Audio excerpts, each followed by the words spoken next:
Bonsoir à tous et bienvenue à ce journal. Au sommaire, harmonisation des finances publiques. La Cour des comptes veut corriger les insuffisances et se conformer aux normes internationales admises en matière de contrôle des finances publiques. La composition du CEP session 2016 se poursuit. Votre télévision Burkina Info s'est rendue ce matin dans une salle de composition pour élèves à besoins spécifiques candidats au CEP. Le constat dans ce journal. Deuxième jour du carême musulman, zoom sur le marché de galettes, de jus et de bouillie qui se développe durant ce mois de jeûne. Débutons avec le président du FASO Rockmac, Christian Kaboré, qui a présidé hier au siège des Nations Unies un panel visant à sommer la mobilisation des ressources financières au profit de la lutte contre le sida. Dans sa déclaration, il a indiqué que, je cite, « La lutte contre le VIH-Sida est loin d'être gagnée. L'Afrique à elle seule enregistre plus de 2 millions de nouvelles infections. » Le président Kaboré a également estimé que le recul dans la lutte est lié à l'insuffisance des programmes de lutte contre le sida qui rime avec la baisse des financements. Et une réunion de haut niveau s'est tenue aujourd'hui aux Nations Unies pour faire le point sur la lutte contre le sida. L'ONU espère venir à bout de l'épidémie d'ici à 2030. Plusieurs chefs d'État des institutions internationales ont pris part à la rencontre. Afin d'atteindre ces objectifs, l'OMS compte sur la politique du test and treat, autrement dit, dépister et soigner tout de suite sans attendre que la maladie ne se déclare. Et retour à Ouagadougou, où la Cour des comptes veut se conformer aux normes internationales admises en matière de contrôle des finances publiques. Un atelier de réflexion réunit depuis ce matin plusieurs experts de contrôle de finances publiques nationaux et internationaux. En attendant les conclusions de ces travaux, l'institution a bénéficié d'un important don de matériel roulant. Des précisions avec Mahmad Sangari. Quel dispositif de contrôle pour le Burkina Faso dans le nouveau cadre d'harmonisation des finances publiques? C'est à travers ce thème que la Cour des comptes entend corriger les insuffisances pour qu'à l'issue de cet atelier, elle soit reconnue conforme aux normes internationales admises en matière de contrôle des finances publiques. La Cour a relevé des faiblesses, notamment l'absence d'un statut juridique clair. Donc, ça pose du coup son ancrage institutionnel et nous voulons à travers cet atelier avec la présence des experts en finances publiques, en matière de contrôle d'autres cours et de partenaires techniques et financiers qui ont d'autres expériences à partager. Pour sortir de là, nous puissions disposer d'un document de plaidoyer pour nous présenter aux autorités avec la Cour des comptes conforme aux normes internationalement admises en matière de contrôle des finances publiques. En plus du financement du présent atelier, les partenaires techniques et financiers ont mis à la disposition de la Cour des comptes 5 véhicules, dont 4 stations wagon 4x4 et une berline.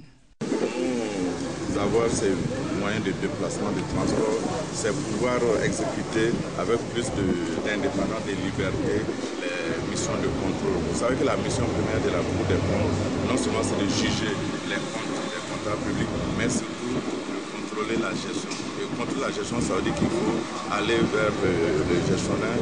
Et comme c'est sur l'ensemble du territoire, nous avons vraiment besoin de ces moyens de déplacement, de ces véhicules pour pouvoir exécuter ces missions de contrôle. Pour une meilleure visibilité, les résultats de cet atelier seront utilisés pour le plaidoyer auprès des plus hautes autorités du pays.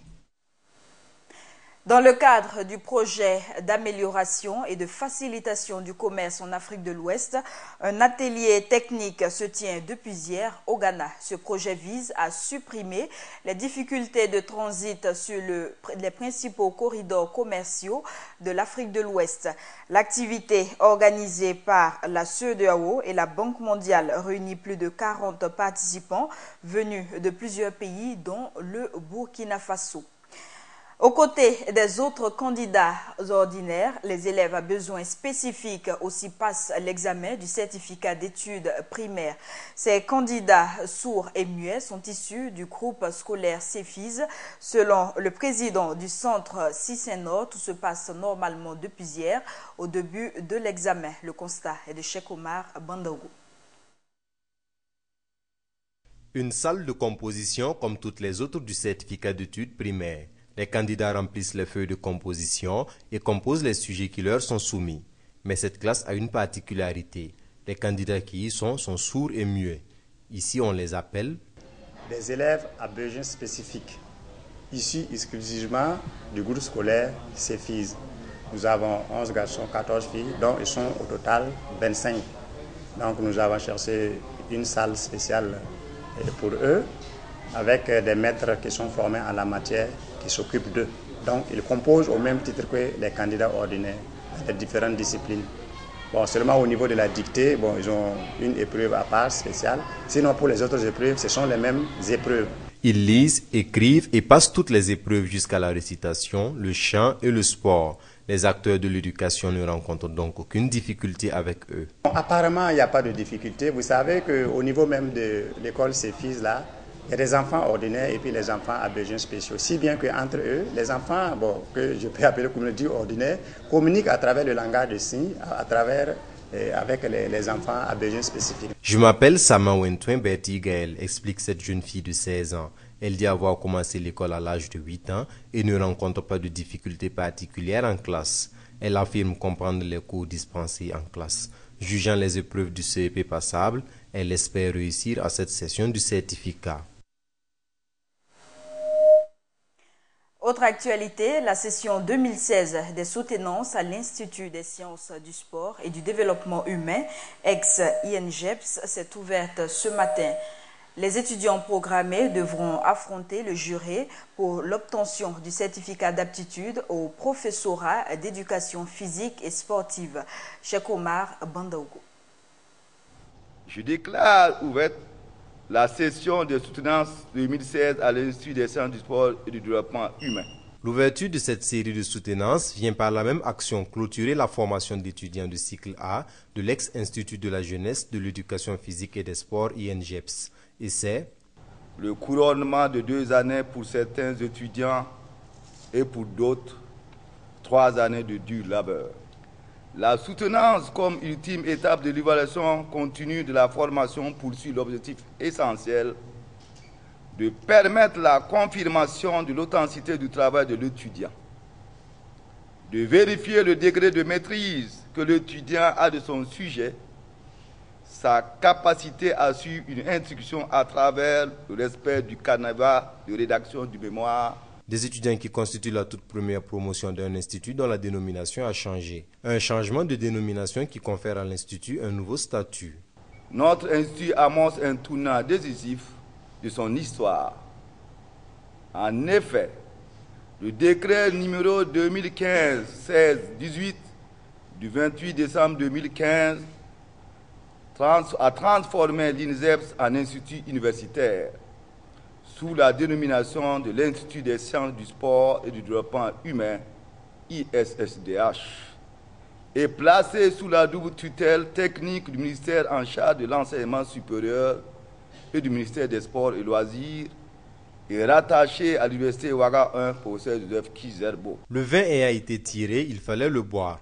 Et c'était à Nadounké Kani de passer le premier devant un jury pour parler du transfert des infrastructures sportives aux collectivités territoriales et du développement du sport au niveau local.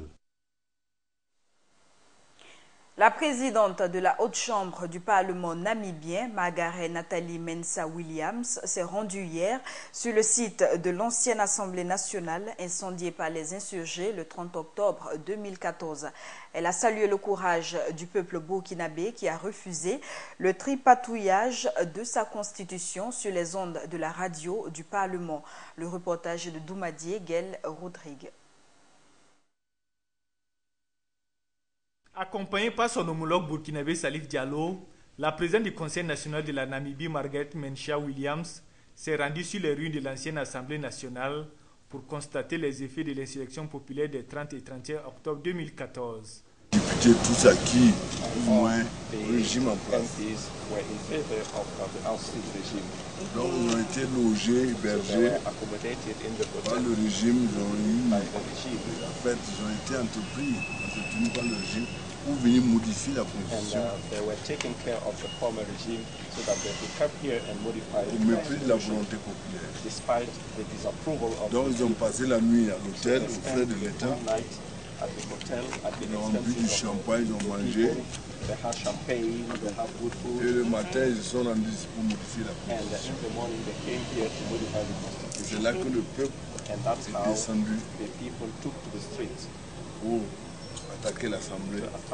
Après la visite des ruines de l'ancienne Assemblée, Margaret Mensah Williams a ensuite fait un tour au niveau de la radio du Parlement où elle s'est exprimée sur les événements d'octobre 2014. Chaque peuple doit gouverner et cette gouvernance ne doit pas se faire pour seulement les intérêts personnels, mais pour les intérêts du peuple. Donc je félicite le Burkina Faso, le peuple du Burkina Faso, pour s'être levé pour défendre la démocratie. Comme la présidente du Libéral l'a dit récemment, l'Afrique n'est pas pauvre, c'est la manière dont l'Afrique est dirigée qui est remise en question. Donc je présente mes condoléances aux familles des disparus, de ceux qui ont perdu la vie au cours de cette insurrection. Et j'exprime encore notre fierté en tant qu'Africains d'avoir vu le peuple burkinabé lutter pour cette démocratie.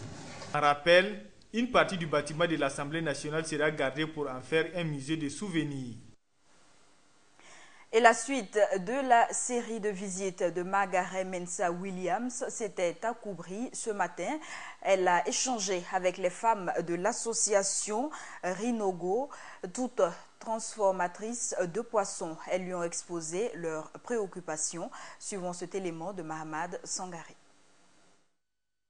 L'association des femmes de Koubri, Rinogo, qui excelle dans la transformation de poissons, a reçu la visite de la présidente du Conseil national de la Namibie, Margaret Mensah Williams, accompagnée du président de l'hémicycle burkinabé, Salifou Diallo, ce mercredi 8 juin 2016. Une visite au cours de laquelle les membres de l'association ont discuté à bâton rompu avec les autorités. Des discussions qui se sont essentiellement axées sur les difficultés que ces dames rencontrent dans l'exercice de leur commerce. La présidente est venue ici, donc nous sommes contents. Je suis contente, très contente. Nous voulons que si elle arrive à la maison, elle fait quelque chose pour nous, parce que nous voulons travailler, mais il n'y a pas de moyens. Parce que notre hangar là, c'est pas normal. Si la pluie pleuvoit, la pluie nous tape un peu. Vous voulez qu'il vienne nous aider. Le courant, foyer en gaz, les frigos. En ce qui lui concerne, la présidente du Conseil national de la Namibie a rassuré la cinquantaine de femmes de la dite association que des efforts seront faits par son pays pour leur permettre de travailler dans de meilleures conditions. Merci beaucoup, je suis très impressionné. Je vois que les femmes abattent un travail. Les femmes travaillent dur, n'est-ce pas? Ce sont elles qui nourrissent leur famille. Elles contribuent à l'économie, au développement économique du pays. Elles envoient les enfants à l'école. Alors lorsque nous allons rentrer, nous allons essayer d'organiser des rencontres avec les hommes d'affaires. Vous savez, en novembre, il y a une foire qui est organisée et à travers cette foire-là, il y a des échanges qui ont lieu. Et nous allons nous arranger à ce que les hommes d'affaires viennent ici former ces femmes-là afin d'améliorer leurs activités pour qu'elles puissent vraiment profiter, bénéficier des revenus, n'est-ce pas, de ces activités qu'elles font. Et à Margaret Mensah Williams de suggérer que ces femmes participent à la détermination des prix au niveau des marchés, toute chose qui, selon elle, va leur permettre d'asseoir leur autonomie financière. Pendant ce mois de carême, les vendeuses de galettes de riz et de mil, de jus, de bouillie, pour ne citer que cela, se frottent les doigts. Ce marché qui tourne lentement les autres jours de l'année se développe en cette période. Suivons ce reportage de Samba Kassile Traoré. Il est remarqué un peu partout dans la ville de Ouagadougou depuis quelque temps la prolifération de la vente de certains produits alimentaires qui auparavant n'existaient pas. Il s'agit essentiellement des galettes, des dattes, des boules d'acassa, de la bouillie et bien d'autres. Pour les vendeuses de ces produits, une seule raison explique leur présence. C'est la période de jeûne qui m'amène à vendre des galettes. En cette période, Les galettes sont beaucoup consommées, voilà pourquoi je les vends pour avoir un peu d'argent. Et chaque année, je vends des galettes pendant le mois saint des musulmans. C'est le mois de carême et la plupart des gens font leur rupture avec les galettes. Le marché est très bon en ce moment. Je vends des boules d'acassa, des jus ainsi que du lait. Comme c'est le carême, moi aussi je me débrouille pour avoir un peu d'argent. Les musulmans aiment payer la boule d'acassa malaxée avec le lait afin de rompre leur jeûne avec. Ces vendeuses affirment qu'en ces périodes de jeûne, beaucoup de fidèles musulmans paient ces aliments pour non seulement la rupture, mais aussi pour l'entame du jeûne, ce qui fait que le marché est bien fructueux. Sincèrement dit, mes galettes sont bien achetées pendant le mois de jeûne. Après cette période, il n'y a plus de marché. En ce temps, il y a la clientèle, mais pas comme maintenant. C'est pas le même marché en tout cas, parce que pendant le carême, le marché est beaucoup plus fructif qu'après le carême. Pendant le carême musulman, ça va bien. Mais si ce mois finit, il n'y a plus de clientèle. On se débrouille seulement. Ces différents aliments ne sont pas une obligation pour les musulmans en période de jeûne, mais c'est juste par habitude alimentaire qu'ils s'en approprient, ce qui fait la joie de ces vendeuses. La suite de ce journal, l'international burkinabé Djakaridja Kone apporte sa contribution à la lutte contre le paludisme. Le stade du 4 août de Ouagadougou abritera demain le match de la deuxième édition du tournoi de football qu'il organise. Plusieurs footballeurs étrangers sont annoncés selon l'organisateur de Yiki. Hassan Nakro nous en dit plus. La saison hivernale arrive avec la recrudescence de la maladie du paludisme. Pour sensibiliser la population sur la prévention de cette maladie, l'international burkinabé Djakaridja Kone organise pour la deuxième fois son tournoi de football dénommé Yiki pour la lutte contre le paludisme. En fait, moi, je suis issu d'un quartier très précaire. Je sais ce qu'apporte quand on est d'un quartier précaire, quand on voit les internationaux qu'on voit à la télé et on les revoit en face, quelle joie ça nous procure. C'est un peu une manière d'apporter la joie à la jeunesse et essayer de réunir les gens. Et cette année, on a utilisé le terme paludisme parce que c'est une maladie qui ravage un peu. Il y a un peu moins de communication ici au pays. Dessus, si les causes, les trucs, beaucoup de détails au fait. Donc on va essayer de parler de ça un peu autour du match de football où les gens viendront aussi. C'est un peu le but, sinon après, pas grand chose. Et pour cette deuxième édition, beaucoup de joueurs africains sont encore attendus. Ouais, il y a Keita Kader qui viendra, il y a Zokora Didier, Yarasuba Vieira. Pour ne citer que ceux-là, il y a aussi John Boy du Ghana qui est aussi confirmé. Donc, dans le rang des étalons, il y a tous mes compatriotes qui ont confirmé d'être là. Donc, on attend. J'espère que tous seront là pour qu'on puisse ensemble égayer le peuple burkinabé.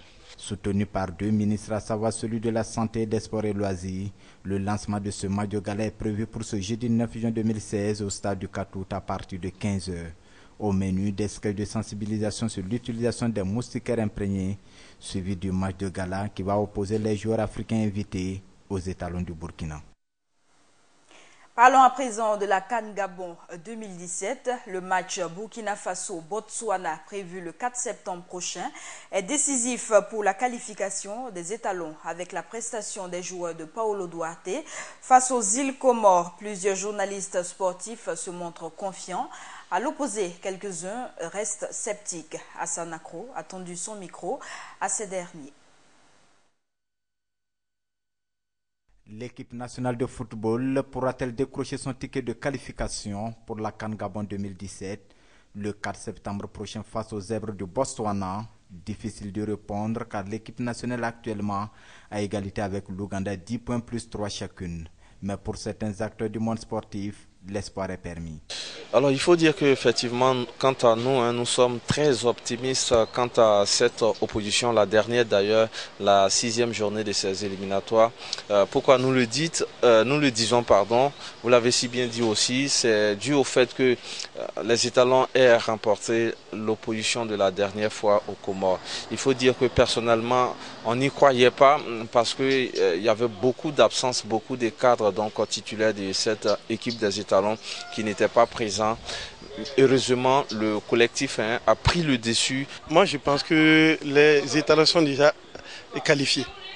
La bête noire des étalons, c'est le Botswana, mais je pense qu'avec le dernier match, avec les Comores, c'est déjà qualifié. Les étalons ont déjà un pied au Gabon. Il reste le 4 septembre maintenant à concrétiser. Par contre, d'autres émettent des réserves, même si l'équipe a fait une belle prestation en battant les îles Comores le 5 juin dernier par 1-0. C'est l'humilité. À partir du moment où vous avez 90% de chances de vous qualifier, ne vous dites pas que bon voilà, nous avons déjà le ticket en main, voilà, on vient la tête gonflée, on va affronter cette équipe, on va la battre. Quand vous regardez sur le plan expérience, sur le plan palmarès, il n'y a pas de photo entre le Burkina Faso et le Botswana en termes de résultats footballistiques sur le continent africain. Donc la réserve, le Burkina est là aujourd'hui. Comment on appelle, le Burkina peut être le seul responsable de son échec. Et il peut être aussi le seul responsable de sa qualification. Mais tous sont convaincus que la qualification des étalons à cette CAN ne souffre plus de débat, même si le match contre le Botswana est aussi capital pour notre équipe. Au 3 décembre 2016, Ouagadougou abritera la 10e édition du festival chorégraphique Danse l'Afrique Danse. Sont attendus à ce grand rendez-vous plus de 400 artistes venus de plus de 20 pays d'Afrique et d'Europe. Le comité d'organisation était face à la presse ce matin. Des détails avec Ibrahim Zongo.